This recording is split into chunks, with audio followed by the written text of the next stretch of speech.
पैसा सुख देतो का? हा प्रश्नच नाही, ही जगातील सगळ्यात महागडी डिस्कशन आहे. कारण प्रत्येक जण उत्तर शोधतोय, पण फार कमी लोकांना ते सापडलंय. मानसशास्त्र सांगतं, पैसा आनंद देतो, पण मर्यादेपर्यंत. जेव्हा तुमच्या तो गरजा पूर्ण करतो, तेव्हा तो उपयोगी असतो.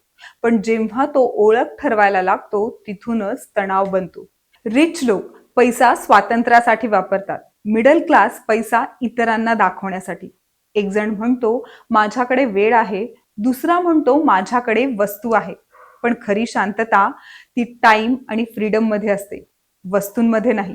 संशोधन सांगतं, जेव्हा आपण पैशाने अनुभव खरेदी करतो, जसे travel, family movements, self growth, आपण जास्त हॅपी असतो. पण स्टेटस खरेदी केलं तर एन्झायटी वाढते. मग हा पैसा हॅपी करतो का? हो, जर तुम्ही त्याचं कंट्रोल घेतलं तर.